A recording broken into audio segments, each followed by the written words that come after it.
So we're hot. I'm missing co-hosts and guests. So I got a new guest. I got a new guest to us, I guess. He's going to be around GOHUNT. He's going to be in the brand new archery shop. So I asked Cody Frick. I get your last name right? Yep. People probably love to have fun with that one, huh? Yeah, they enjoyed that, especially in school. I bet. So I asked Cody to jump on the podcast with me today. Lorenzo's up hunting ducks, I believe, and I think Brady and Lane that work here are in Colorado hunting elk.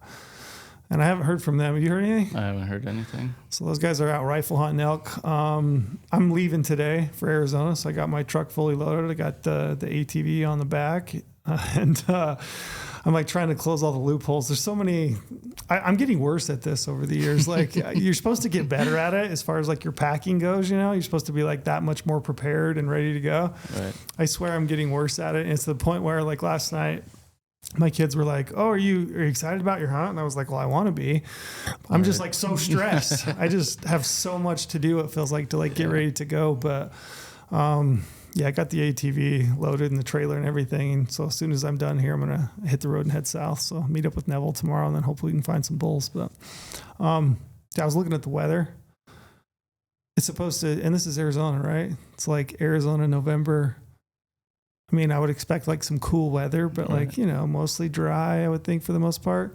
I was looking, it's supposed to start raining the 14th, which is opening day, and it's supposed to not quit until the 20th. Nice. In a couple of days, it's calling for a full half inch, which is a decent amount of rain for that country, So I might be glad that I have the ATV, but it looks like I'm going to be sitting in the rain most of the time. Right, yeah. Yeah. I don't enjoy that. Yeah. Before we get going, I'm going to hit promo, so we'll get that out of the way. You guys can use the promo code PODCAST. You can sign up for a new GOHUNT Insider membership. If you do that, you're going to get $50 back in the GOHUNT gear shop, and you can use that towards the purchase of any gear that you want in the shop. It's a great time of year to start diving in, doing some research, get prepared for the new draw in Idaho, which is coming up, I think, the 5th of December. I think you got like the 5th through the 10th, maybe. Might even be the 15th. But basically, you're going to have to apply there as a non-resident now to pick up those general season permits. But it's a great time to like make your list, do your research, and get prepared, know what you have to do to actually apply for that. And then it just gets progressively more important to you as you start into application season in the spring. So use that promo code podcast, sign up for membership, get yourself 50 points back in the shop, which is a big, $50 in the shop. Do you know if people can use their credit towards the purchase of a new bow? I don't know how the GOHUNT, I guess, the point system works. Yeah. I got to talk to them about that. Yeah. Still, I'm supposed to have a phone call, but yeah. I don't know how that works either, but today's like it feels to me like I've known this has been coming. I knew that we were going to open a pro shop, a bow shop. I think since I started working here, being that I'm kind of an archery nerd and, I love to shoot and I like to bow hunt, it's always been kind of in the back of my mind is like, hey, we should have a bow shop here, It just felt like a natural progression of things. And I was super excited about it. And then I didn't know that it would ever like come to fruition, but I was really excited to see that we like finally put it into works. And once we did, like it came pretty quick. It felt like to me. Yeah.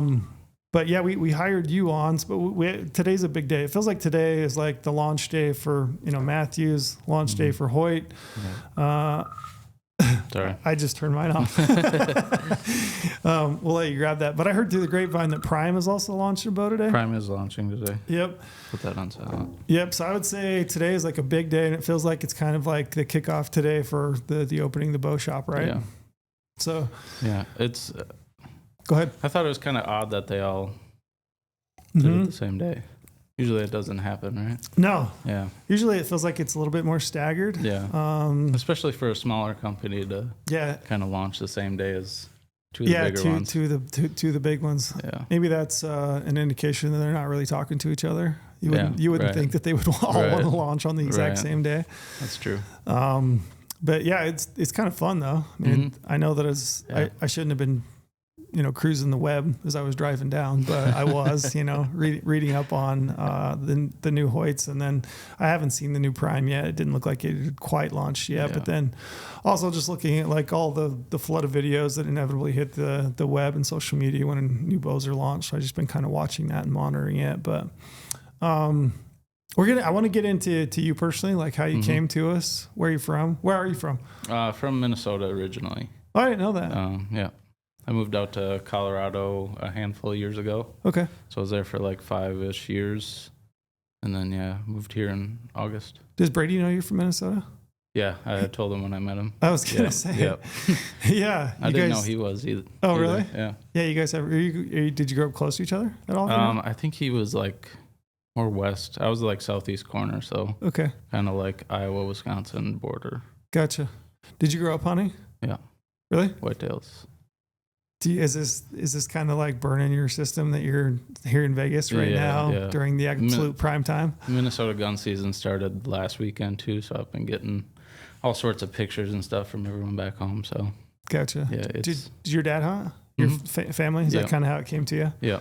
Yeah. I'd say more so my brothers for like the bow hunting side of things, but yeah, like obviously starts with dad. Do you got older brothers? 2 of them. And they both got into bow hunting? Yep. How young? Gosh, I don't know. I mean, I was like, gosh, I don't even remember my first bow. Probably, I mean, as soon as you can start hunting, basically. Really? Yeah. Bow hunting? Yeah. Yeah. I think we had to be like 12-ish in Minnesota when I was a kid. Okay. So around there. To start bow hunting? Mm-hmm. You probably did you start with compound? Or I started with a Mathews MQ1. Okay. Yeah. Yeah. I'm trying to think. So the first modern compound bow that I ended up getting was a Mathews Q2. Mm-hmm. I can't remember if the Q2 was prior to the MQ1 or not. It might have been. Yeah, I think it might have been. Yeah, it might have been. Yeah, it's a long time ago. That is one thing. Did you watch? I think they just recently released it, but it's a Mathews YouTube video they did. Joe Sir, do you know Joe? Mm-hmm. Does some media stuff with them, video and pictures and photo stuff. But he did you watch that hunt with his kid? I don't remember if I watched that one. It's really good. Like it just barely came out, probably within the last 2 weeks, I want to say. But it was the deer hunting one. Yeah, I did watch that. Yeah, his kid got drawn back and then couldn't shoot on that one. Yeah, couldn't quite get it drawn back, and then just like the emotion in him and the disappointment in him, and then ended up sitting in the stand and was able to get his bow back and made a perfect shot on that buck. Yeah, that is one thing. Like feels like Western big game hunting is hard. It's hard for me, like bow hunting, and then to like consider taking a 12-year-old out in that kind of environment and like getting them within that 20-yard range, 15-yard range on a mule deer or an elk or something like that seems so hard. That is one thing I feel really envious for some of those Midwesterners and Easterners that you can, park them in a tree stand and you have it feels like a little bit more controlled environment, right? Right. But so you started hunting when you were 12? Yeah. With a bow? I mean, around there, it was early on. I mean, I think with a gun, 12 was the rule in Minnesota at the time. I don't know what it is now, but do you remember the first deer you killed with a bow? Yeah, it took me a while. Did you miss your first deer? Yeah, I did. I missed a buck. My first shot at a buck, I missed it. Really? It was a nice buck too, unfortunately. Really? Yeah. But yeah, my first deer was a doe with a bow. Just get one under the belt, right? Yeah. But then I got a pretty good one in North Dakota, actually. Okay. A few years after that, but so you guys were traveling to hunt then? Mm-hmm. Yeah, we go out to North Dakota too and hunt whitetails out there. That's cool. Mm-hmm. Yeah, that's awesome. That's a cool opportunity. I'm envious of those opportunities to state hop in some of those corner states and hunt whitetail in multiple states. Yeah. How old were you? Do you remember? For my buck, yeah. It actually, like I said, it took me quite a while. I was, gosh, I don't remember. I was over 18. Okay. Yeah. Gotcha. Yeah. Number of years you stayed at it. Yeah. Kind of picky with the game too. Like, okay. Not shooting the younger deer. Even as a youth, like as a kid, you were trying to. I shot a little buck with a shotgun. But, okay. Yeah. But with a bow, you were trying to be a bit more selective, even as a kid, huh? Yeah. Is that your dad talking to you in your ear? More so my brothers, I think. Oh, really? Did you have deer that you were like, I want to shoot that buck, but I know my brothers will give me a hard time? some. I mean, they weren't like too picky on me, like too hard on me, but just like playing. That's how it was back when I was growing up. I guess is letting the young deer get a little more mature. Yeah. Yeah, and you want a bigger buck too, right? Sure. Yeah, I don't know if I could pass him up though as a kid. Right. Like first buck walks in, I'm probably. Yeah. I mean, the only whitetail I've ever shot was probably a 2-year-old. So. Yeah. I passed some with a gun too when I was young, and they're like, you just got to shoot one. Mm-hmm. Like you got to shoot one before you start doing this. Yeah. So. Gotcha. Yeah. Were you guys? Do you remember did you say your first bow was an MQ1? Yeah. Did you buy that from like a local pro shop? Do you remember like the whole process? Yep. Really? Yeah. I bought it on the used rack. Okay. It was just across the border in Wisconsin. We had a shop. Mm-hmm. And bought it on the used rack. I remember getting it set up. I don't remember everything about it, but I remember shooting it and getting like the pea pipe lined up and all that fun stuff. What kind of draw weight do you remember? Oh gosh, it had to be pretty light. Down, I don't know what they had it set at the time. 40 maybe. Yeah, it had to be pretty light. Do you remember what kind of sight you had on it? Just a cheap fixed pin. Yeah, I didn't have anything fancy. My first one was Trophy Ridge. And it had the 5 pins, but they were all the vertical inline. Yeah, that was like my first modern fiber optic sight that you could actually see pins and stuff. Prior to that, I was shooting my dad's bow that had brass pins with like the little knobs on the end, Yeah, and some of them he would take like a highlighter, and he'd paint them out like a whiteout. Yeah. People don't use. I bet whiteout doesn't even exist anymore. You think? I bet it doesn't. But yeah, he would white a pin out or two just to like differentiate between them, and you could see it pretty good on a dark surface. But anything light or a lot of sunlight, it just disappeared. Yeah, I think the first sight I actually upgraded to was that one of the Trophy Ridges, the one when they got the React. Oh yeah, where you could just a mover. Yeah, you could. Well, it was still fixed pins, but you could sight in your 30, and then everything else would hypothetically fall into place to like 60. Okay. Yeah. Did it work? I mean, at the time, I think it worked, but I didn't. I didn't shoot my bow as much as I shoot now. Yeah. Have you seen this new sight? It's a newer company. I think it's might be Signal. The one that moves the bottom pin with the. Yeah, so it's kind of interesting. Yeah. It's a slider sight, and it looks like it's a 2-pin, the way I understand it, and I had some correspondence with the guy that's like involved with it, and I apologize if he's listening. I don't know that I got back to him. I think it seems like I ended up getting gone hunting or something. Yeah. I should probably revisit that in my email. But essentially the way I understand it is you have 2 pins, and as you dial your sight, your second pin adjusts at a 10-yard increment as you go. So, if you got it sighted in, your top pin at 20, your second would be 30. And then as you dial, it just maintains that 10-yard gap, so that you've always got that same consistent gap between the 2 pins, which is an interesting idea. Yeah. It'd be interesting to see if you could put that like in a multi-pin, like a 3 or a 5 pin, and maintain that gap. Like that would be pretty dope, I think. I saw a video on it, or like an ad almost maybe. Mm-hmm. Was it a horizontal? Or was it vertical? I think it's a vertical pin. I think it's a vertical too. I want to say. I don't remember what it was. Yeah. Yeah, kind of neat though. Yeah. It's always fun this time of year just to see what people are tinkering with and putting out, right? Yeah. Yeah. Some new ideas. Yeah. Were you guys doing your own bow tuning? When did that kind of get going for you? Honestly, not till I wouldn't say I dove down like more of like an archery rabbit hole until I moved to Colorado. Mm-hmm. It's only like a handful of years that I've been like deep into like the tuning side of thing and everything. What sucked you in? I think just shooting my bow more, having the weather to actually do it. Go outside and shoot. It's probably pretty cold in Minnesota outside in the winter. Yeah. Huh?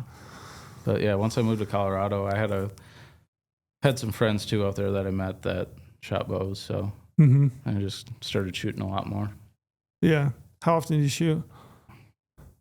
Probably every day. Really? Yeah. You like it? Yeah. I mean, it's a good just a kind of stress reliever just to go shoot your bow. Yeah. I think it's I've said it ad nauseum, but it's like my very favorite hobby. I don't know if you call it a hobby, a sport, or whatever you call it, but yeah. Man, if I don't get to shoot my bow of a day, like usually it's in the morning, so I'll get out of bed, run the dog, get my kids off to school, drive up to the local range, hit that maybe 7:38 in the morning, shoot till 9:30, get back, get settled in, go to work.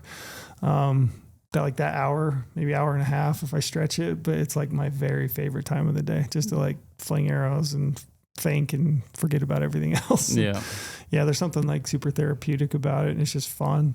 I have been thinking recently though, I don't know how many years I've been doing this. I lived in Cedar City, I think for, I want to say 16 years, because my middle kid just turned 16 and we moved there when he was about a month old. But that's probably my very favorite thing about Cedar City is they have this archery club. They got 2 ranges, one in the lower canyon and then one in the upper. It's nice targets and everything. You got 14 up canyon, 14 down, and it's one of my very favorite things. But yeah, without that hour and a half of a day, it's just like my day does not feel right. Yeah. It's my favorite thing. I was thinking though, like of all the years I've been doing that, it's like sometimes I'll get pretty good about keeping score and like tracking progress over time. I get more finicky about it when I'm like setting up a bow, right? Because I want to get the thing to shoot as accurate as I can get it. So I'm like paying more attention to it when I'm adding weight or changing angles of a bar or something like that, or sighting in pins. But I was thinking the other day, I was like, man, I really need to be like more diligent about just tracking and shooting for score, just because I want to see if I'm improving or getting worse. Feels like I'm getting worse. I don't know if that's just like eyesight or age, tennis elbow or whatever it might be, but I need to be better at tracking it. Do you shoot 3D? Do you do anything like that? I mean, I've never like shot like competition. I shoot like a couple local shoots in Colorado when I was back there, but me and Norris go out back and shoot some Vegas targets back there after work. Have you been up to the range, the Las Vegas Archers? Yep. Yeah, I've been up there a couple times. It's a little bit out of town, but that's a fun little afternoon if you can get up there and fling arrows. They got the 3Ds, and then I also have like a good field course. Yeah, it's a cool.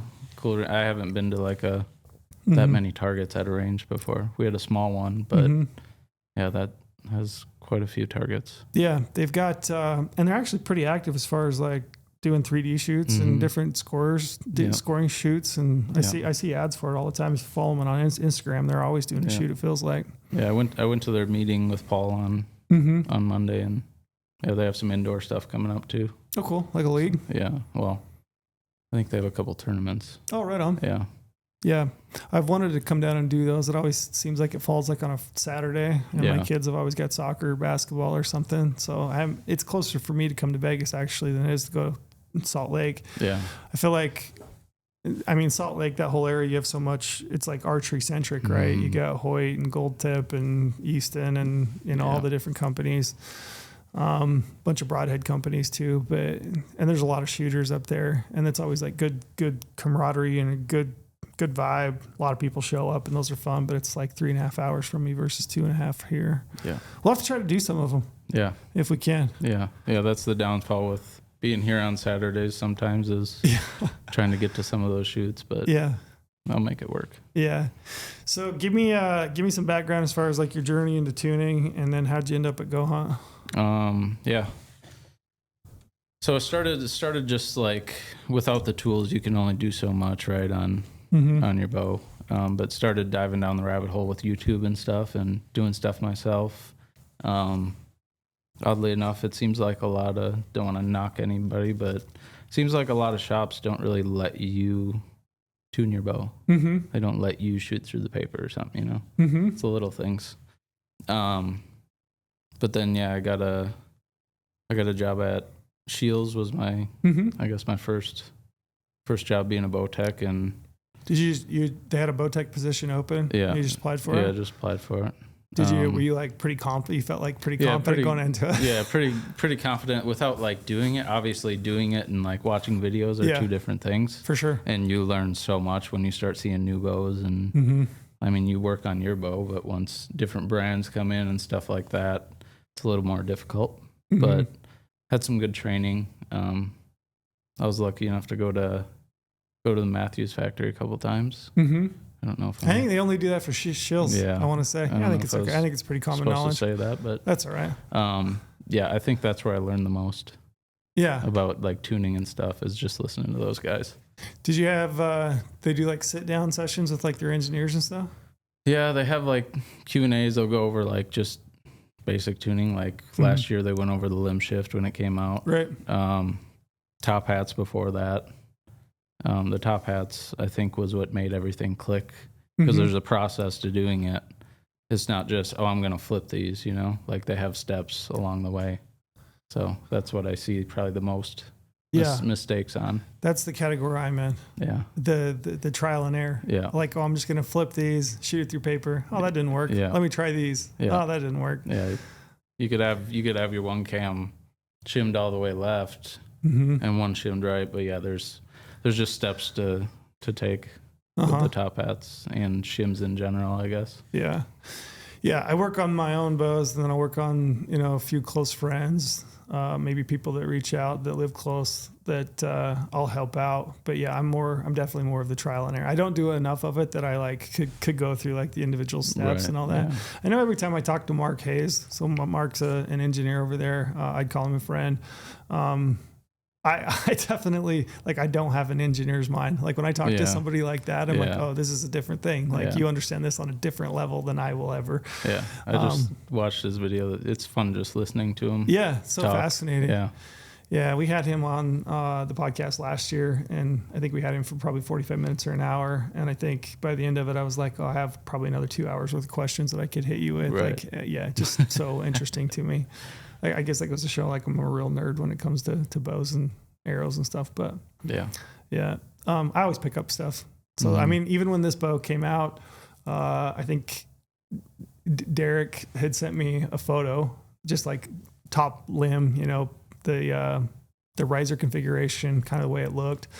And, like one of the first things I picked up on was just the way that the person, it was one of the engineers, I don't know who, but the way they tied their D-loop in. And I was like, oh, I'd never thought of that, but that makes total sense. But yes, I've always just tied like one knot above the bottom on my D-loop. And then what they've done is instead of tying in a top knock set underneath the top portion of the D-loop, they basically put the top knot of the D-loop around the top tied in soft knot, which kind of holds it in place, but doesn't give you like that knock pinch or maybe that weird angle sometimes that you get when you have a bottom and a higher knock set. Yeah. It was just like a little thing that I first picked up on. And I remember I looked at it and I was like, I think I texted Derek back and I said, oh yeah, the bow looks cool, but man, what's up with that D-loop? Like I'd never seen that before, you know? And like, that's just like some engineer's mind that was just like, oh, this is probably a better way to do this. But yeah, those guys are interesting to talk to. Yeah. What was it like working at Shields as far as like? It was good. Volume, like I can worked imagine. on a ton of bows. So I mean, it's hard to, because you know, kind of more of a box store will have certain reputations. So trying to make it more like a Archery Pro Shop, which I think we did accomplish. We had a good. I think Shields does as good a job as most places that are a box store type. You know, as far as having it make it feel like more of a, you know, more specific to the hunting industry and having a pro shop. And they actually give you training, which is really cool too. Right. So how many bows would you work on? Like, was it pretty constant? Yeah. I mean, some days it was just not take a break every day, all day. Really? Yeah. Like bow after bow after bow, especially like leading up to season. The amount of bows you get in is crazy. The amount of string orders, all that. So what was the ratio, would say, of like people just bringing in their bow to have it like tuned on or worked on versus like somebody coming in and buying a new bow and having it set up? Yeah. I mean, I think you'd be surprised how many people come in right away and just buy the new bow. Yeah. There's a lot.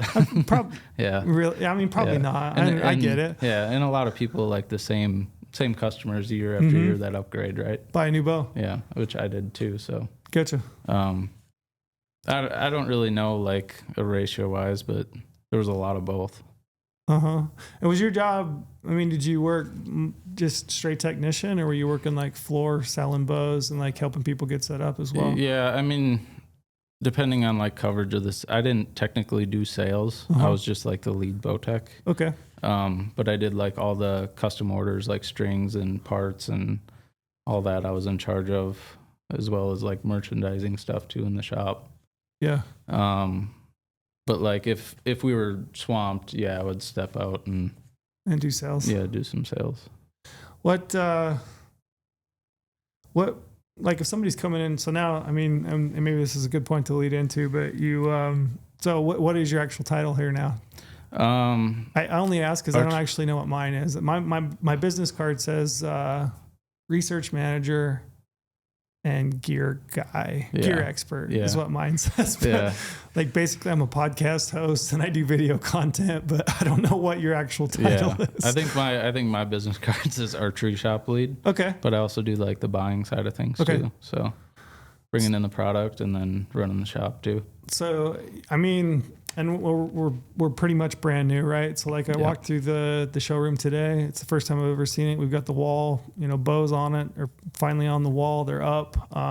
You've got the room next door that you've been working on with Norris, getting all the tuning equipment, everything put together, paper tuner, press, draw board, all the stuff that you would need. So we're pretty well getting there to where we're like ready to rip, right? Yeah. Yeah.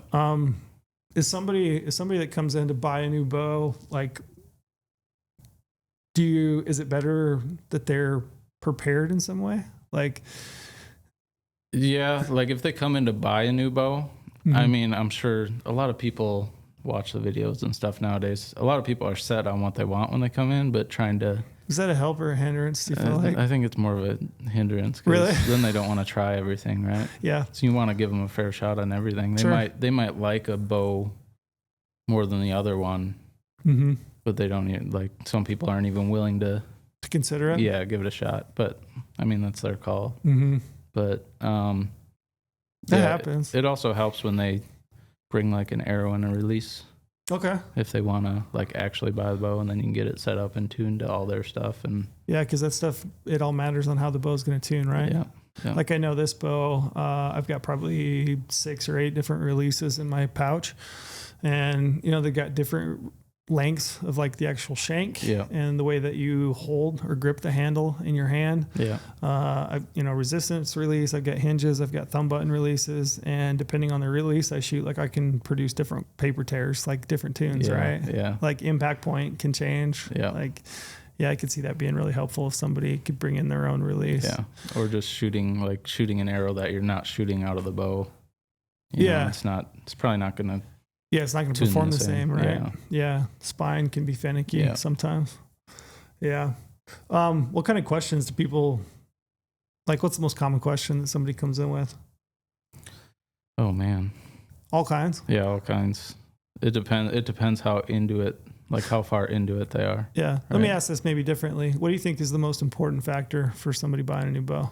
Getting one that fits them right. And what do you mean by it?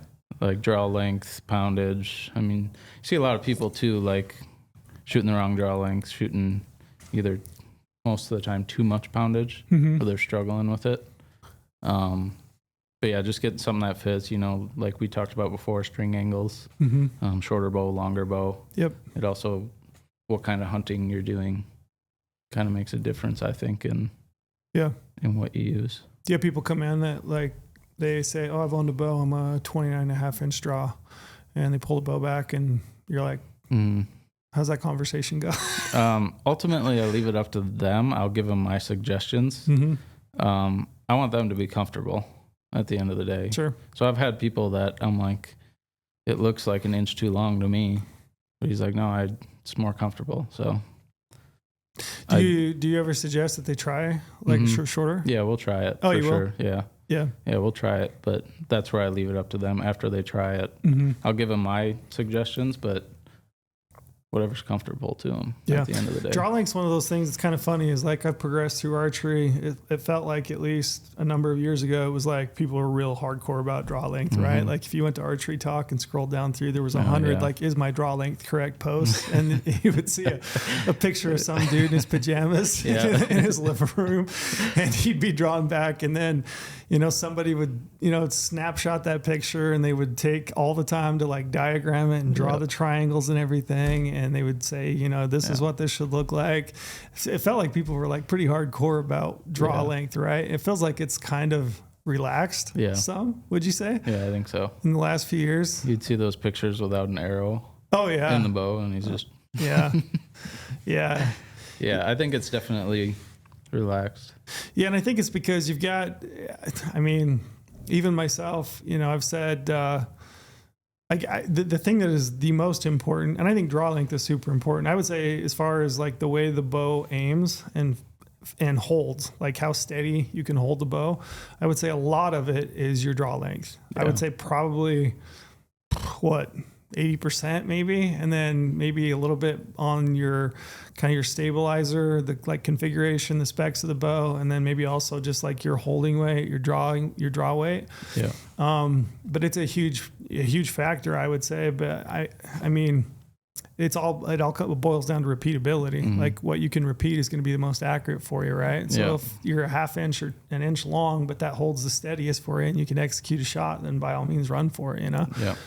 Yeah, I see a lot of these target guys now. I mean, it used to be the case too. You'd see Rio Wild just like leaned way back, right? You see Chris Perkins and some of these guys, it just looks like their draw length, by definition would be too long.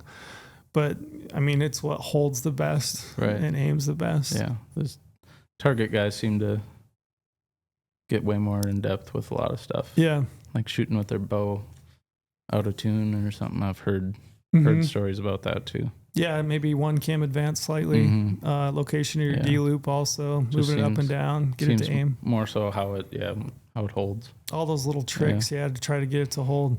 I've been playing with it a little bit as far as my draw length goes, and what I've noticed is that I'm probably a little short in my draw right now. But what I've noticed, especially over this last summer, it's been really interesting to me, but I noticed in shooting like an uphill or a downhill situation, like I'm more steady. Yeah. And I think like in a hunting situation that benefits me because, a lot of your shots in Western big game hunting are uphill or downhill, and it feels like my shot is more steady and it breaks a little bit better if I'm a little bit short in it. Yeah.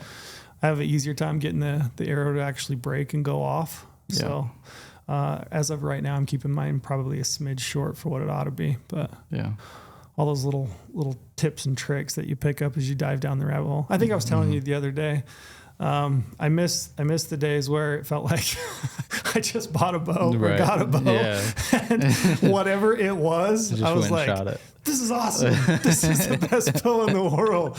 I was just like, that whole saying is like ignorance is bliss, right? For sure. And you had that honeymoon period with the bow, for like the first 2 weeks where you just couldn't miss. And that thing might've been 2 inches too long, you know, but you're like, this is the best. I kind of in some ways miss that time frame. I think my biggest buck with the bow, I think it was like an inch long on draw length. Mm-hmm. Like looking back at it, I'm like, man, but it dead just worked. The same. It worked.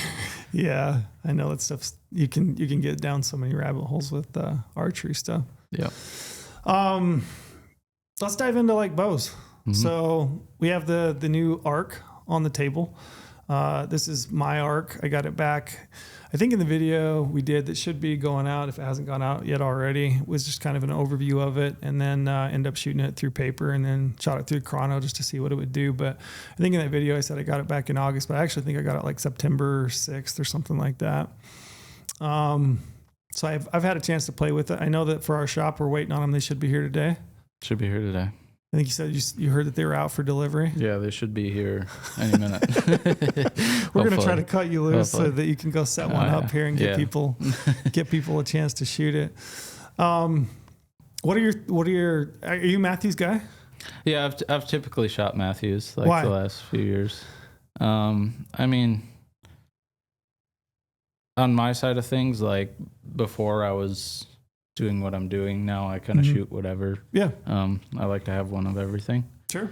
Like their values and stuff really lined up. They're nice people too, so that doesn't hurt. But their bows are always good too. So yeah. I mean, it's interesting how many people I talk to that feel that way, right? Yeah. Like I think they produce a phenomenal bow. Like I think it's a great bow. I think there's all kinds of cool tech involved in it, and it seems like they're constantly chasing it being like more dead in the hand, which to me is not like a make or break factor. Some of the best bows I ever shot had a little bit of feedback in it, but for a hunting situation it's obviously awesome, and to have that dead in the hand feel, and then also super quiet. But I like the company too. I think that's probably one of the biggest reasons why I love Mathews. Yeah. And like I liked Mathews from all the way back in 2002 to this point. And I've owned other bows from different brands and stuff, but I've always liked, I like their brand. Yeah. Yeah. Yeah. They always make I think it always looks cool. Their product looks cool too, which helps them, right? Yeah, for sure. Yeah. They make a good looking product. I also grew up, like I said, southeast Minnesota. Yeah, so you have to. I was like a half hour away from like Sparta, so yeah, like 45 minutes. You have to shoot a Mathews. Yeah, so a lot of places around there carried primarily Mathews. Are you kind of a rebel up there in that neck of the woods if you shoot a Hoyt, or a bit of an outcast? Yeah, maybe. Yeah, it might be. If you roll into league night with a Hoyt, you're probably a little bit shunned, you know? But yeah, with bows nowadays and how good all of them are, you see more people branch out. Yeah. What are you shooting right now?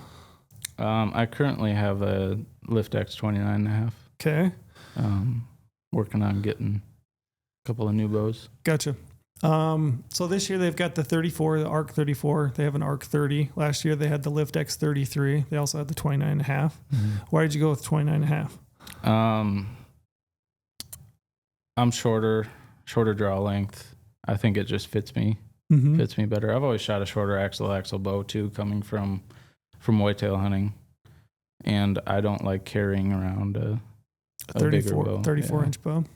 But after shooting like some of the longer axles, especially like out west, they do hold really nice. Like the shorter bows just don't seem as forgiving sometimes. When somebody comes into a shop and they don't really know what they're looking for as far as axle length, like what's that discussion like? Yeah, I mean, I think again a big part of it is, well, one, their draw length. Like, what do you think like the cutoff is? Man, is there a cutoff? Yeah, it's tough. I mean, whatever the bow maxes out at. Like for somebody, like if you're this draw length, maybe look at the short axle. I think once you get to like a 29, 29ish, you can start looking at the longer. Okay. Maybe leaning toward the longer. At least that's my experience with customers. That kind of happens. It seems like the longer draw people kind of lean toward a longer, but also being out west, if you're doing Western hunting, I think it also helps to have that little more stability. Yeah, longer platform. Do you think they're more stable? Like a longer axle bow? Yeah, I think they are. I mean, Mathews specifically, like if you looked at the riser on a 29.5, how long it is. Very long. Like you can compare it to other 34-inch bows, and the riser is longer than like a 34-inch. But I think that's where they get away with some stability. Stability, yeah. Because mine, I mean, that 29.5 is a tiny bow and it holds pretty well. Yeah. So. Yeah, I'm trying to remember what years. So I've always liked longer axle bows. I've said pretty often that one of my favorite bows was the Halon X, which is 35 inches axle to axle. Yeah. I'm actually surprised the number of people I hear, they're like, oh, I hated that Halon X. Like I've heard people say like they hated that bow, right? And I'm like, that was like one of my favorite bows ever. Like that bow just felt like I couldn't miss with it, right? Yeah. I don't know. I mean, thinking back on it at that day and age, maybe it was a bit naive in not considering like other factors like draw length or holding weight or whatever it might be that kind of like yielded itself to the accuracy of that bow. Yeah. I just always kind of planted it on like, oh, it's because it was 35-inch axle to axle. That's what made it super accurate, right? And I've got that maybe burned into the back of my head, but I can't remember what years it was that they came out with. So it might have been the VXR before they had the V3. The V3. Yeah. So the V3, right? And the VXR was a longer one. Am I right? No, two different bows. Yeah, the VXR was, two different bows. 28.5 and 31.5 for the VXR. Yeah, that's right. Yeah, I'm trying to remember. Yeah. The V3 was similar though. I think it was 27, 31. Yeah, that's right. Yeah. So I remember I got the longer of that one, and I remember thinking like, oh, this is going to be way too short for me. Yeah. Like I'm not going to be able to shoot this bow. And it took me a minute to like grow into that bow. But I remember I shot a TAC event, and I remember shooting with Crispy and Colby Hanley over at UltraView, and I had one of the best rounds I've ever had in my whole life, like on 3D. And we were just like, group of buddies just shooting like closest to center, right? Like get the point. And I shot phenomenally. And I remember thinking like, oh, maybe I can shoot a shorter axle bow, you know? Yeah. So it's had me thinking. I've always, and like this bow is a 34-inch is what I got this year because like I said, I've liked the longer axle bow, but I think one of these years I might get one of the smaller ones and just try it and just see. I think the thing I struggle with having a shorter draw length is getting the speeds that I kind of want with a longer axle to axle. I just have to pile more draw weight on it. Yeah. So, what are you shooting for draw weight? I shoot 75 right now. Okay. Does it feel pretty comfy? Yeah. I mean, I'm used to it. Okay. I've shot it the last few years, so it is a little more. I mean, I'd prefer to shoot 70, but I like where my setup is. Your specs. Yeah. You like a little bit of foot per second, maybe some kinetic energy. What do you tell people as far as draw weight? I mean, again, a lot of people come in with their mind made up on what they want to pull. 80? Yeah, it seems like really. It seems like we're on a heavier trend. A lot of people come in for like 75, 80s, but I think it's again people that are more like down the rabbit hole, kind of lean that way. But ultimately, I want them to be comfortable. I don't want them to shoot 5 times and not be able to pull their bow back, or be in the situation where you can't draw it back on an animal. Yeah, when you get cold. Yeah. Yeah.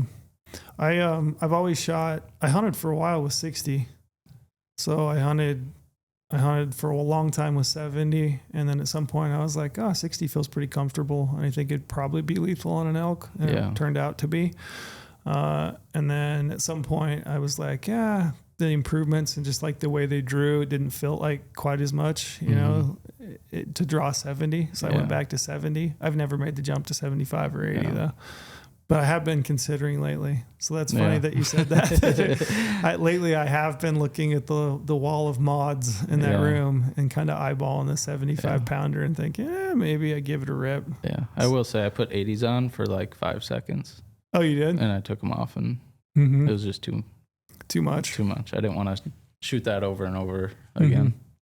Lorenzo's bow has got 80-pound mods on it, and I remember when he ordered it and got it in, and we went to tuning it. In the back of my mind, I'm like, I don't know if I'm gonna be able to like draw this thing and shoot it too many times through paper to like get this thing tuned out and work with him on it. But I was actually really surprised how easy it was to draw 80. I was kind of surprised. And for a split second, I was like, maybe I could do 80. But then I thought, as many arrows as I shoot, I don't know that 80 is going to be conducive to my shoulder over the years. Yeah. Even 75 too. I mean, if you want to shoot a ton of arrows, like I go back there now and I don't have any tags left this year. So I'm just shooting paper and I'm shooting 75 pounds and I'm like, I should bump this down. Yeah, you shoot 30 arrows at paper. Yeah, and you're trying to stay in your peep and pin on the dot and execute a shot. It can be a little much. Yeah. People, I mean, can you tell if people are overbowed? Yeah, a lot of people do the point to the sky and sky draw. Just pull as hard as they can. Yeah. I mean, with 70. Yeah, right. I will say, I think that's a myth. Yeah. Like I think I will pretty adamantly say there's been some guys in our space for a few years that are like, and maybe this sound advice, they're probably better shooters than me, but it's okay. I'm going to call them out. Right. Yeah. But, put the pin on the target, draw the bow, right? Like draw it level, which I think sure makes sense for a hunting situation, but I actually think you get better alignment with like a little bit of up tilt in your bow. Yeah, bringing the bow up a little. Yeah. I think this being more exaggerated, like you can tell when they're struggling to get it back. If they're like halfway in there. Does it hurt their pride if you're like, hey? Yeah, you got to tread lightly on a lot of this stuff.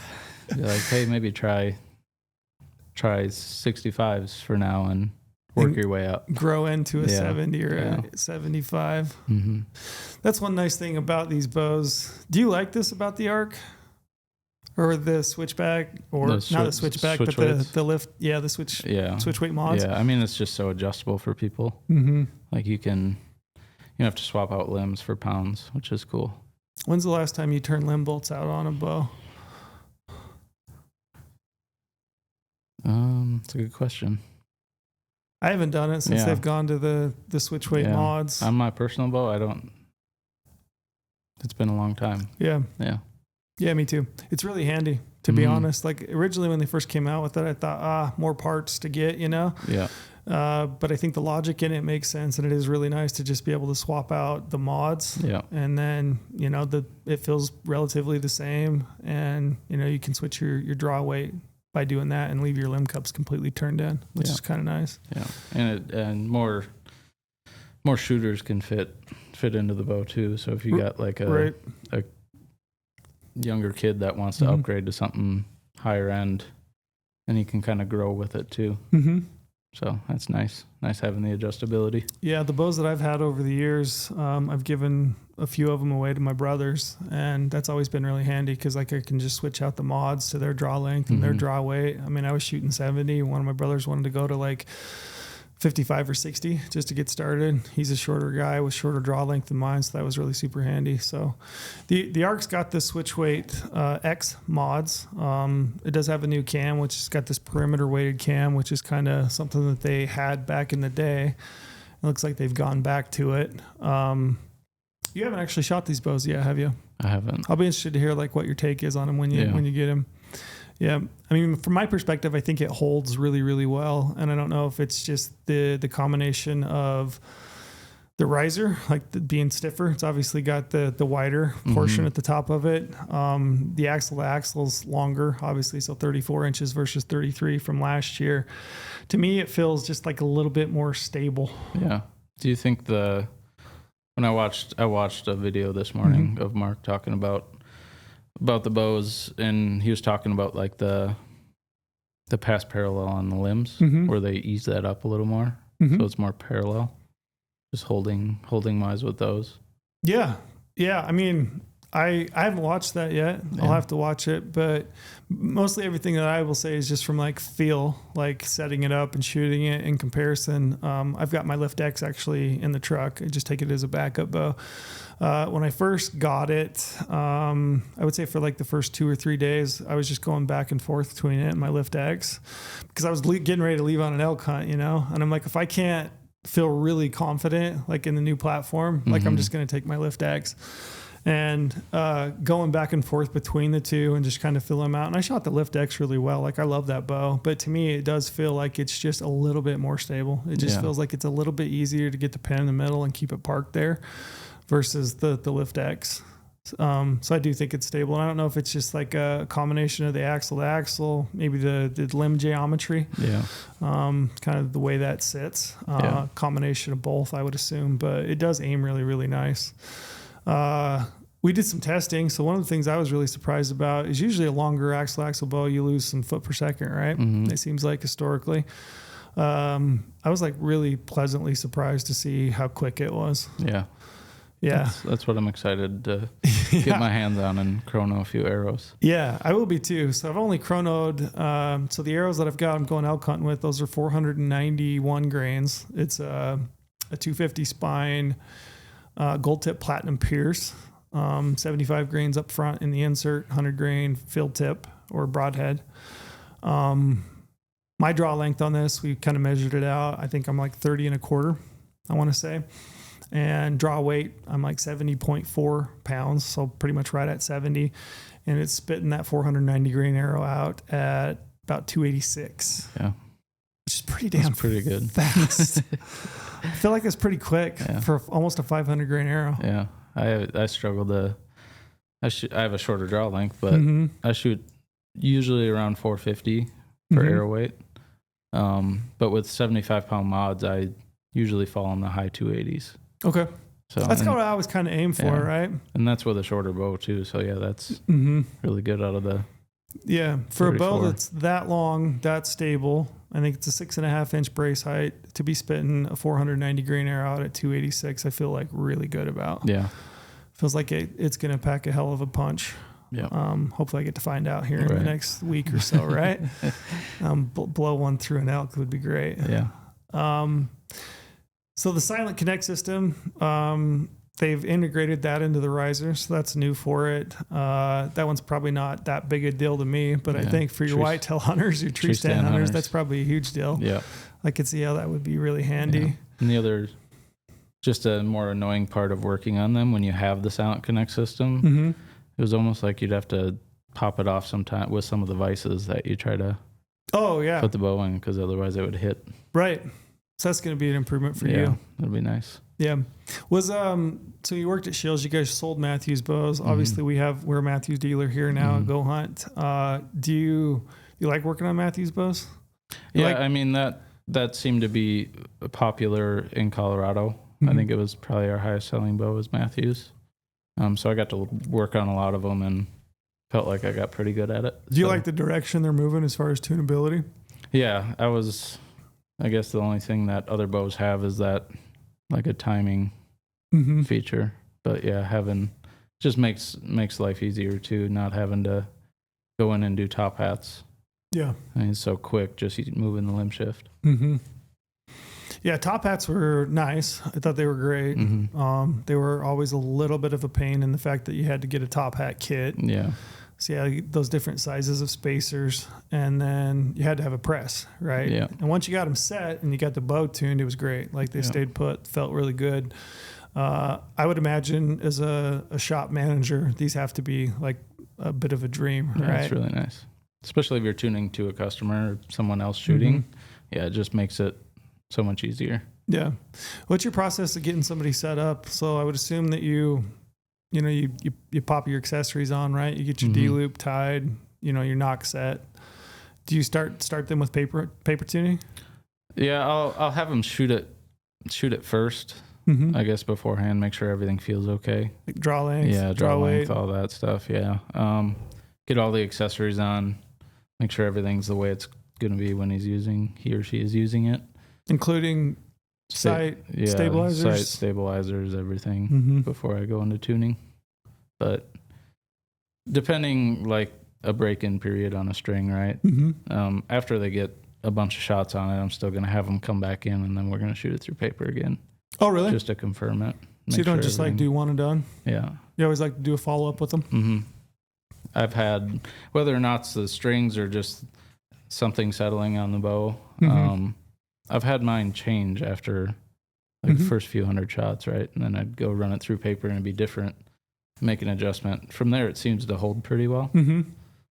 So yeah, it's making sure they're fitted right, and then getting all the accessories and stuff on it, run it through paper. Yeah.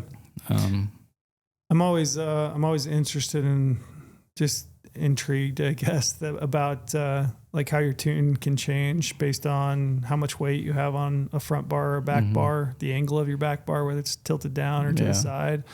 All that can impact. And then like even, your grip, right? So you might go home with a Mathews and gauge grip, which is the grip's going to come on the bow. You might shoot it a little while and think, this is okay, but I really want to try side plates, right? Or I want to shoot just directly off the riser with some tennis racket tape or something. Even your grip changes a little bit, right? Yeah. And you can manipulate a paper tear super easy just on your grip. And so it makes sense to me that is that like going to be like customary for us here? As far as like somebody comes in and buys a bow, you're going to like get them set up and tune it, and then is it like a mandatory thing? Like, hey, you got to come back. Yeah. I mean, we're making out like little cards too, to like as a reminder. We'll put your specs and everything. Because a lot of people, like in my experience, come back and they're like, I don't know my arrow length. I don't know my arrow spine. Like, so just having a little card where they can reference and be like, oh, this is what I got set up with. Right.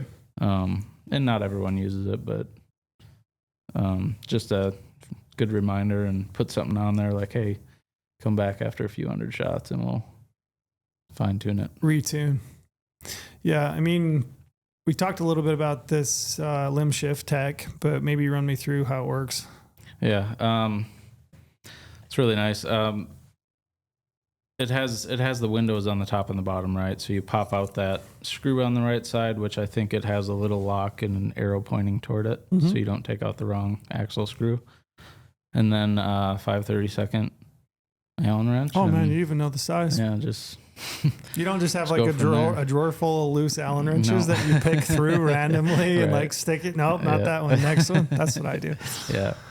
I mean, I can't say how easy it is. It's so nice. You basically just stick it in and turn it, right? Yeah. And if you get a left tear, you turn it left. Yeah. And chase your tail.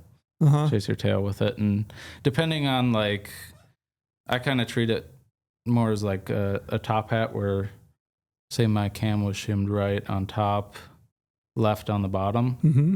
And if I had a tail left hair, I'm going to take the top cam that's further right and bring it left. Okay. Versus moving the bottom one further left. Mm-hmm. So I kind of still do that by looking at those little windows. And I know it's not the cam now, it's the limb. Mm-hmm. But I still try to, that makes sense in my brain, how to do it. So that's what I do it as. If it's tail left, I'll take the one that's further right and adjust that one left. Okay.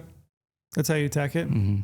Do you end up with, just maybe from the top of your head, and if you don't know, do you end up with your indicator marks pretty much the same? Or do you end up with those slightly different when you feel like you get a good tune on your bow? Mine end up pretty much the same.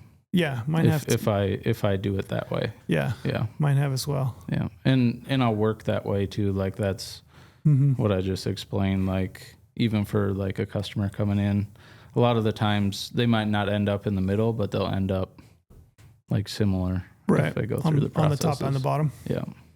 Yeah. One thing's really handy about the limb shift is that you can micro tune tear, like, right? So like when I was tuning this one to these gold tip arrows, these 250s that I've got, shot one through paper and I was like, yeah, that one looks good. But then I thought, I'm going to go through and like strip off the vanes because I need to refletch them anyway. So I'm going to strip these off and I'm going to shoot bare shafts and basically knock tune each individual arrow. And then I'm going to mark the spine on, the arrow with a Sharpie. And then I'm going to fletch to that orientation. Then I'm going to go back through and shoot each one fletched, right? Just to double check it. And, as I was doing that process, bare shaft, like, going from the fletch shaft to the bare shaft, and I was doing it from anywhere. This took me like 2 days to do, but when I was going from the first initial, like I was like, oh, that one looks like a clean tear, right, with the vanes. And then I started going bare shaft, and as I was knock tuning, shooting through paper, I was getting like consistent, like, I mean, ever so slight. I mean, like tiny directional tear, that like you could barely see. And as I would work back, I would just basically use that limb shift, and I would give it like little tiny tweaks to the point where I had each individual arrow indexed, and I was shooting a clean hole through paper at each distance as I went back. And I mean, it took me all day, but man, it breeds such confidence. Yeah, you just feel so good about your bow set up that way, because you're like, every arrow is definitely coming out of the bow exactly like I want it to, But I do love the fact that with that limb shift, like you can really micro adjust your left and rights. Yeah. I think it's, I've never had a paper tear from someone that I couldn't work out. Mm-hmm. Obviously I try to coach a little too, but I mean, if there's an early tear, which I've had with these, and everything's really good. It is. It's oddly satisfying, isn't it? That, you can start with a paper tear, whatever direction, and kind of work that out. And when you get that perfect bullet hole, it's just like a nice clean tear through paper. Super satisfying. Yeah. Like you said, I don't, like from a customer standpoint, there's no better way to give them confidence than seeing that and walking out. Oh, I bet. Yeah.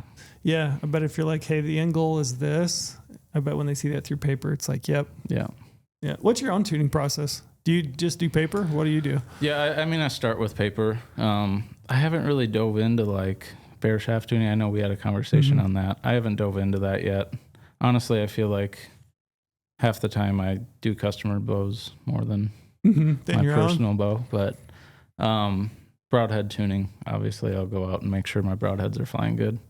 But typically, like I shoot an expandable head. Typically, I don't have much, if any, adjustment. Yeah. As long as, like, going through a deep, like, paper tune like you just talked about, yeah, I haven't had many issues. Yeah. If I do that. Yeah. Yeah. Bare shaft tuning's one of those, like, weird ones, right? So you have people in the camp of, like, paper tuning. You just paper tune your arrows with fletching. Some people will paper tune every arrow. I do. I think it's I think you should do it. Just so at least before hunting. Yeah, before hunting. Yeah, at least so you can like index your nocks, right? Yeah. And get an indication. I like to do that. I think it's advantageous just because you know that arrow's coming out the exact same way as your number one arrow, right? Yeah. I like to do that, and then a lot of people just skip straight to broadhead tuning, and I do that too sometimes, right? Yeah. But bear shaft tuning, like, whether it's shooting bear shafts through paper or actually going out to the range and shooting a, bear shaft out to like 30, 40 yards to look at the impact point and then kind of the orientation of your arrow in relation to your flet shafts. Yeah.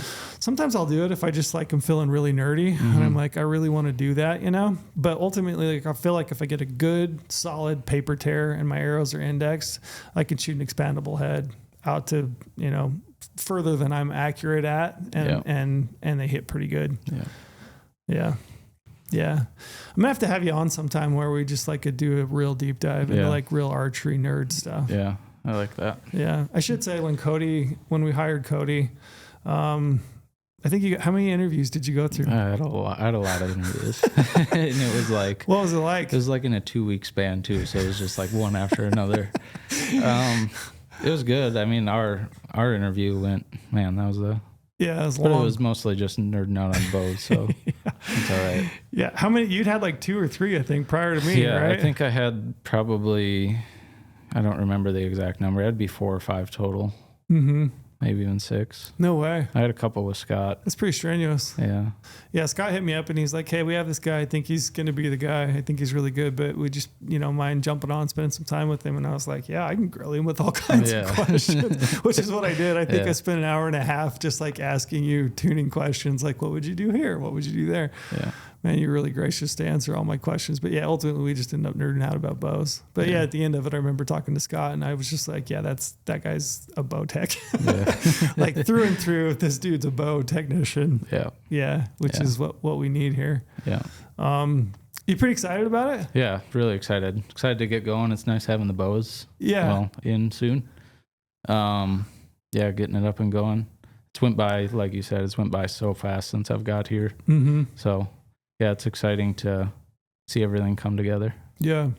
It feels exciting to me, like for somebody that really genuinely just loves archery. I'm excited about it. I remember at one point Scott was like, what would it take to get you to move to Vegas, like work in the bow shop? And I was like, how much money you got?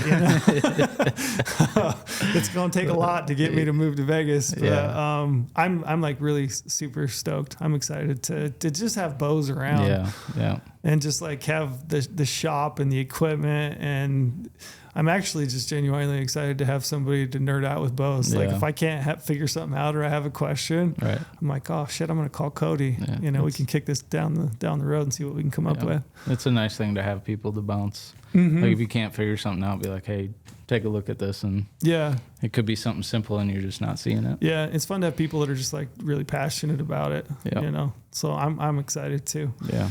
So we're open. What are our hours? So, I mean, the showroom's open Mondays. I won't be here Mondays. So as far as like bow service goes, if you need bow service on a Monday, no one's going to be here for that. But if you want to come in and buy stuff like a bow or accessories and just wait for me to, I work Tuesday to Saturday. Okay. Saturday, I think our hours right now are 8 to 4. We changed them. So we're open a little earlier. Okay. And then Tuesday to Friday, 10 to 6. Okay. So most of the week minus Monday. Yeah. Pretty much. Yeah. Did you say it's Sunday? No. Not Sunday. Yeah, it's closed Sunday. Yeah. Gotcha. So Tuesday through Saturday. Yeah, Tuesday through Saturday. Right on. Yeah. we got bows on the wall. Hopefully get some people in today that want to shoot some new bows. Yeah. Yeah, I think they're ordering some pizza in, so. Oh, right on. Yeah. Oh, I came on the right day then. Get some people to come in and test them out. I'd embarrass myself if I said how many days I've eaten pizza in the last week.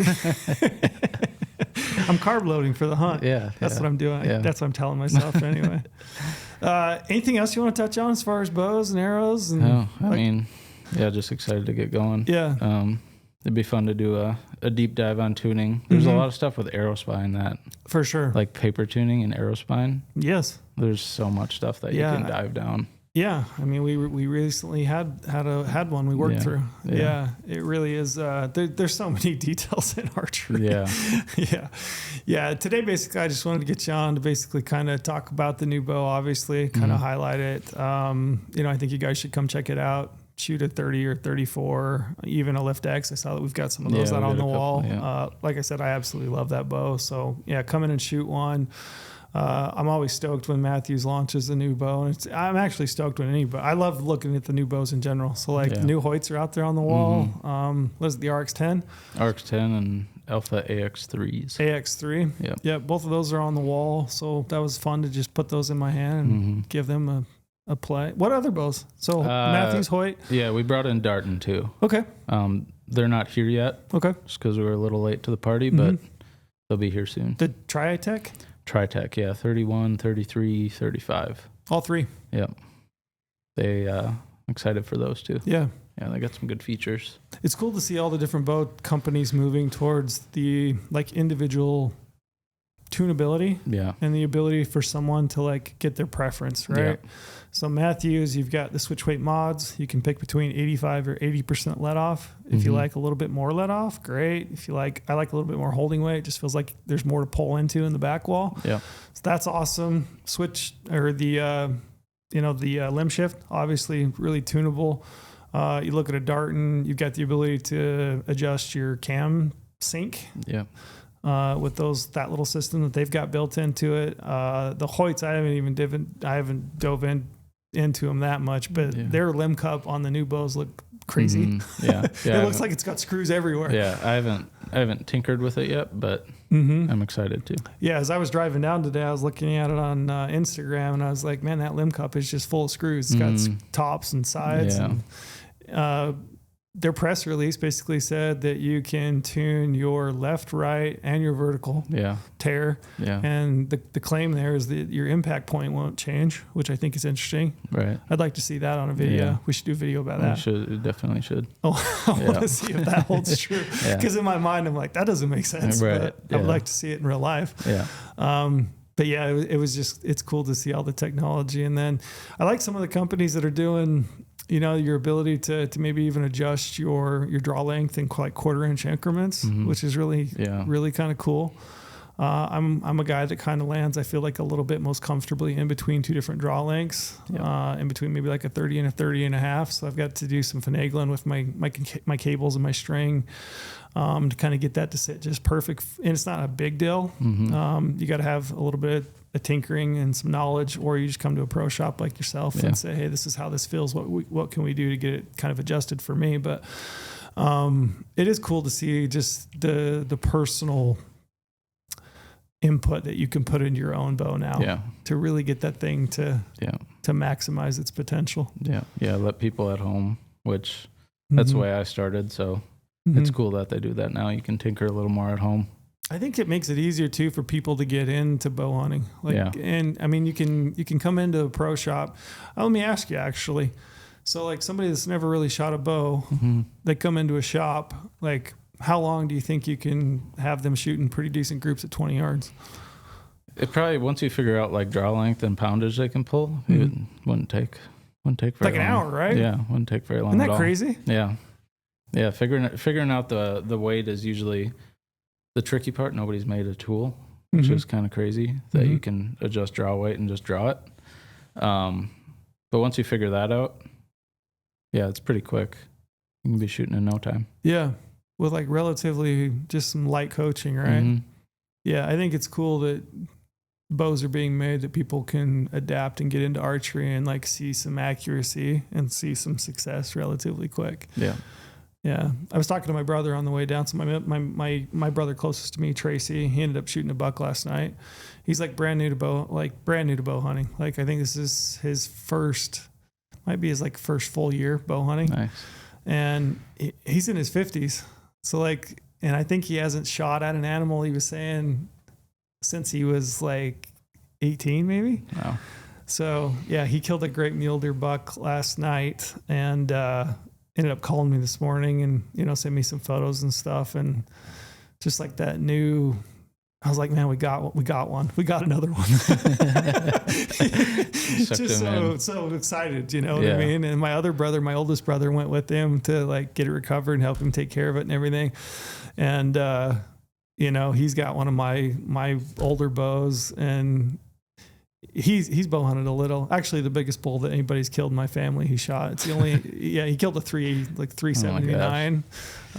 Killed a bull on the beaver.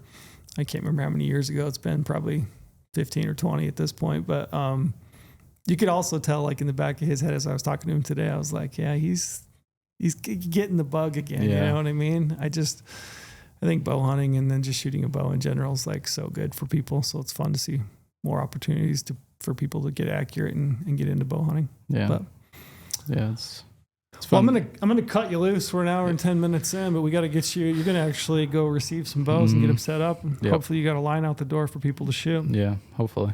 Yeah, we'll have you on in the future, and we'll do. Probably my podcast would be a better fit. Where I can really nerd out. Right. I was going to say, if we had Lorenzo and Brady sitting here at the table, Lorenzo would probably be into it, but Brady would probably check out. He'd be like checking emails and sending text messages. Yeah. He'd just be like, I'm over it.